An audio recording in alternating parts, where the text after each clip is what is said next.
অৰূপ কুমাৰ নাথৰ গল্প যোগ। মানুহজনী ঘৰখনত নকইনা হৈ সোমোৱাৰ আগলৈকে ঘৰ দুখনৰ আহজাহ নাছিল বুলিলেই হয়।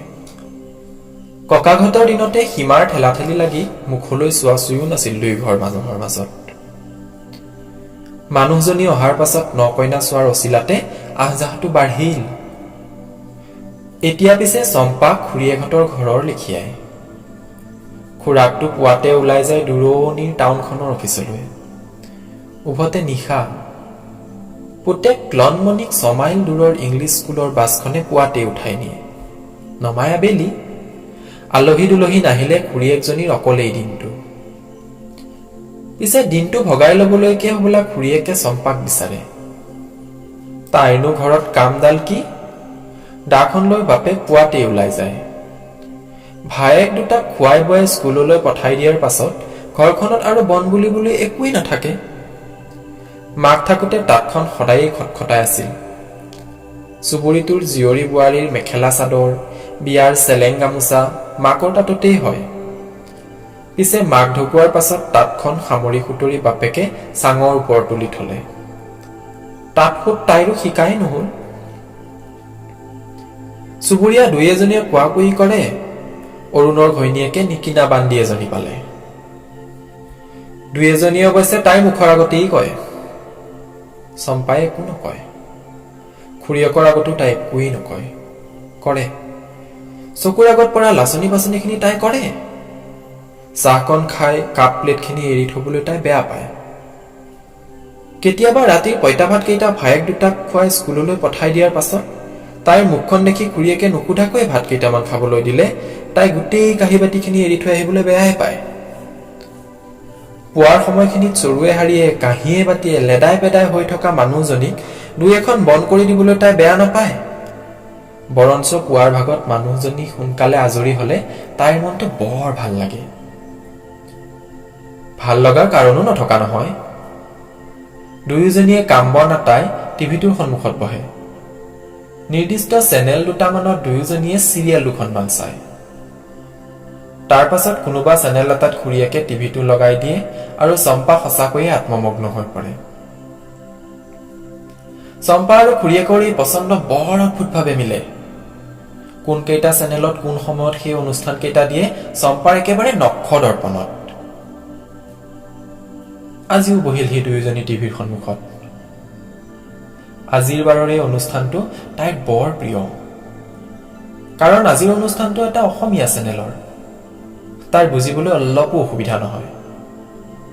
ৰন্ধা বঢ়াৰ অনুষ্ঠান পৰিৱেশন কৰা হিন্দী ইংৰাজী কেইবাটাও চেনেল দুয়োজনীৰে বেছ প্ৰিয় যদিও আজিৰ এই অনুষ্ঠানটোত দৰ্শকসকলে ফোনেৰে পোনপটীয়াকৈ কথা পাতিব পাৰে। ৰন্ধা বঢ়াত নাম থকা মানুহজনক দৰ্শকসকলে পোনপটীয়াকৈ কথা সোধে আৰু অকণো খোকোজা নলগাকৈ তেওঁ উত্তৰবোৰ দি যায়। আৰু লগতে দুখনমান নতুন জুতিবুদ্ধিৰ ব্যঞ্জন। বাহ! কাহিনী নাই, গান নাচ নাই, ফুচুৰি কথা নাই, চকু পানী নাই, প্ৰেম ট্ৰেম নাই। তথাপি কিয় জানো চম্পাৰ এই অনুষ্ঠান কেইটা আটাইতকৈ ভাল লাগে। খুৰীয়েকেও মন পুতি চায়।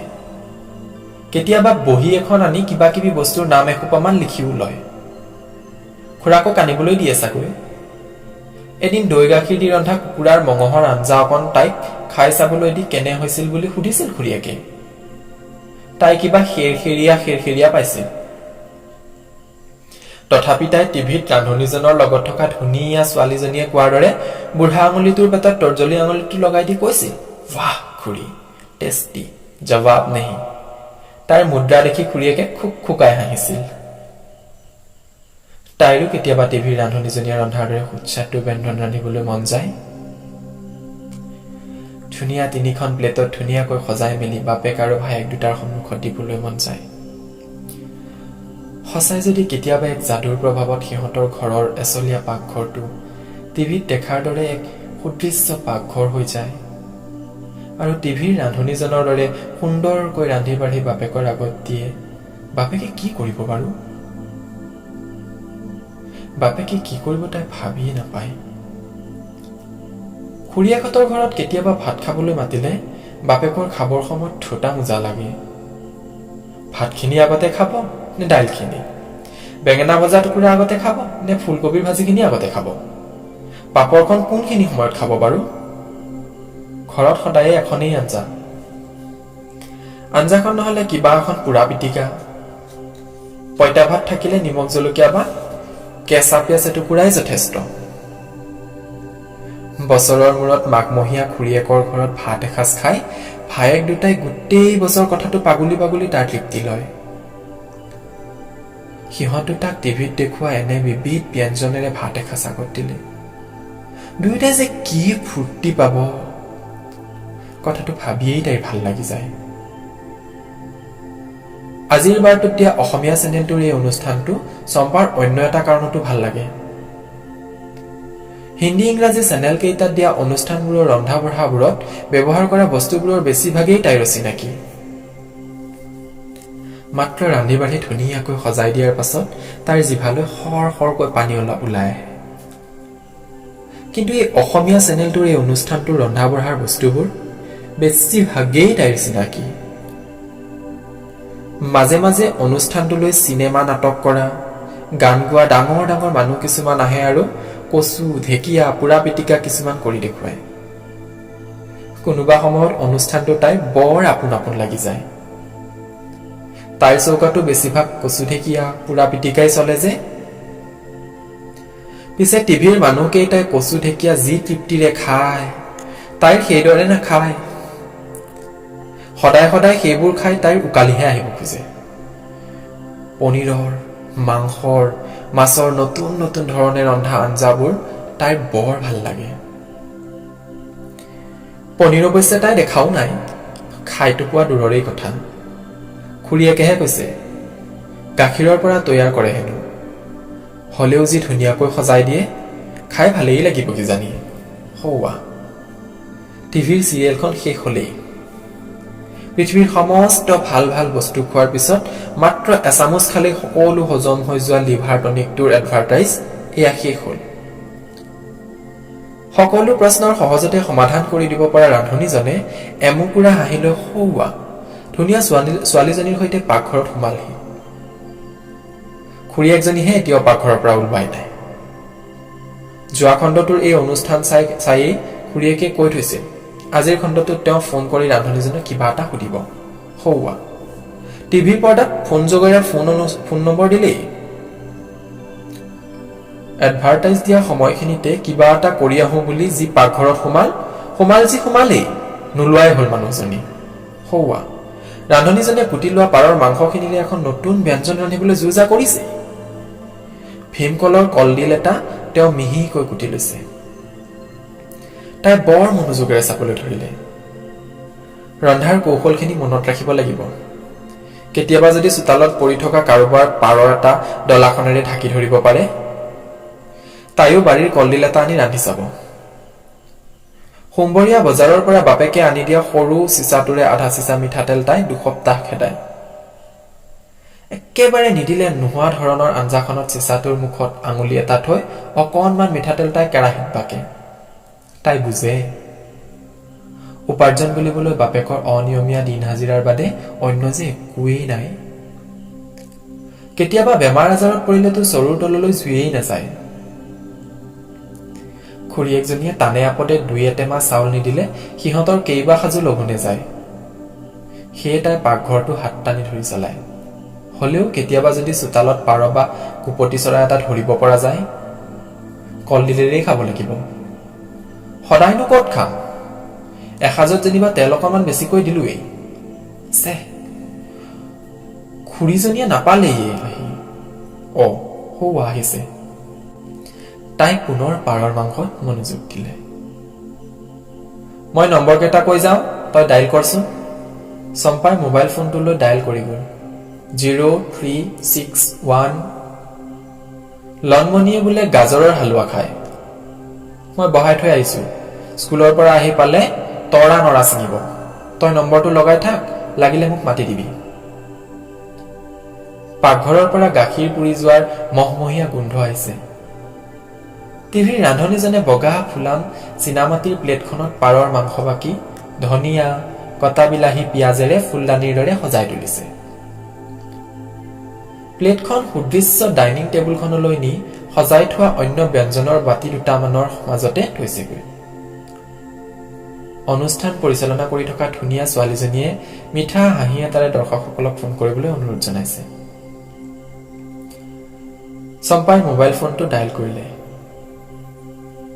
টিট টিট শব্দ কৰি কম্পিউটাৰৰ ছোৱালী এজনীৰ মাত এষাৰ ভাহি আহিল। আপুনি বিচৰা গ্ৰাহকজন ব্যস্ত হৈ আছে, অনুগ্ৰহ কৰি লাইনতে থাকক অথবা কিছু সময়ৰ পিছত চেষ্টা কৰক। হৌৱা অনুষ্ঠান পৰিচালিকাগৰাকীয়ে ফোন কল এটা ৰিচিভ কৰিছে। আপুনি কোনে কৈছে আৰু ক'ৰ পৰা কৈছে? আপোনাৰ নামটো কওক আৰু আজি আমাৰ মাষ্টাৰ চেফৰ পৰা কি ৰেচিপি জানিব খুজিছে কওক। হয় হয়, হেল্ল' হেল্ল', শুনিছেনে? শুনিছো, হয় হয়, হেল্ল'। আপোনাৰ টিভিৰ ভলিউমটো অলপ কমাই লওক আৰু আপোনাৰ প্ৰশ্নটো কৰক। হয় হয়, হেল্ল', নমস্কাৰ, মই জিনা হাজৰিকাই কৈছো। হয় হয় হাজৰিকা, আপোনাৰ প্ৰশ্নটো কৰক। হয় মানে মোৰ প্ৰব্লেমটো হৈছে আমি বৃহস্পতিবাৰে ভেজ খাওঁ, এয়া আকৌ নন ভেজ নহ'লে একো খাবই নোৱাৰে, পনীৰো একেবাৰে ভাল নাপায়। কাইণ্ডলি নন ভেজ যেন লগা ভেজ ৰেচিপি এটা শিকাই দিয়ক না। মেট্ৰিকৰ দেউনাত উজুতি খোৱা চম্পাই ভেজ নন ভেজৰ অৰ্থখিনি খুৰীয়েকৰ পৰা আগতেই বুজি থৈছিল। প্ৰশ্নটো শুনি তাই অবাক হ'ল। বাহ, এদিন মাছ মাংস নোহোৱাকৈ ভাত খাব নোৱাৰা মানুহো আছে, কি সৌভাগ্য মানুহৰ। ভিতৰৰ পাকঘৰৰ পৰা গাখীৰৰ পায়স পায়স গোন্ধ এটা ভাহি আহিছে। চম্পাৰ পেটটো পকাই ধৰিছে। বাপেকে চেনি নোহোৱা ফিকা চাহ এবাতি খাই পুৱাই দাখন লৈ ওলাই গ'ল। ৰাতিৰ পঁইতা ভাত দুটামান আছিল, পিঁয়াজ এটা দুফাল কৰি দুয়োটা ভায়েকক পঁইতা ভাতকেইটা খুৱাই স্কুললৈ পঠাই দিলে। গাজৰৰ হালোৱাৰ চিন্তাত আজি খুৰীয়েকেও ভাত খালিনে বুলি চম্পাক সোধাই নাই। আজি বাপেকে কাম কৰি পালেহে ৰাতিৰ ভাত সাজ। কেতিয়াবা আগতীয়াকৈ পইচা লৈ যেনিবা দুপৰীয়াৰ চাউলকেইটা দি যায়, আজি নিদিলেহি। কাম বা পাইছেনে নাই? চম্পাই আকৌ এবাৰ ফোনটো ডায়েল কৰিলে। নাই, বিজি। হৌৱা, পাকৈত ৰান্ধনীজনে মাছ মাংস নহ'লে ভাত খাব নোৱাৰা মানুহজনৰ বাবে নতুন ৰেচিপি এটাৰ কথা কৈ আছে। তিয়াই থোৱা বুটৰ দাইল, ৰহৰ ৰাজ বা মচুৰ দাইল গোটেইখিনি টুকি লৈ মিক্সিত দি পেষ্ট এটা কৰি লওক। অলপ শুকান বেচন দি তাতে আন্দাজমতে নিমখ, হালধি, অকণমান জিৰা পাউডাৰ, ধনিয়া পাউডাৰ দি সৰু সৰু লাড়ু কৰক। কেৰাহীত মাখন বা ঘি দি লাড়ুকেইটা ৰঙচুৱা হোৱাকৈ ভাজক। কাটি থোৱা আলুখিনিও ৰঙচুৱা হোৱাকৈ ভাজক। এতিয়া বেলেগ এটা কেৰাহীত মিঠাতেল অলপ সৰহকৈ দি পিঁয়াজখিনি ভাজক। তাতে আদা, নহৰু, জিৰাৰ পেষ্টটো ঢালি দিয়ক। অলপ চয়া চচ আৰু টমেটো চচ দিব পাৰে, কালাৰটো ভাল হ'ব। তেলখিনি পকি উপঙি আহিলে ভাজি থোৱা লাড়ুকেইটা আৰু আলুখিনি ঢালি দিয়ক। এতিয়া কৰ্ণফ্ল'ৰখিনি অলপ পানীৰে গুলি তাতে ঢালি দিয়ক। অলপ গ্ৰেভি হ'লে ওপৰত বাটাৰ অলপ ছটিয়াই নমাই দিয়ক। কেঁচা জলকীয়া আৰু কেঁচা ধনিয়া পাতেৰে সুন্দৰকৈ সজাই থ'লক।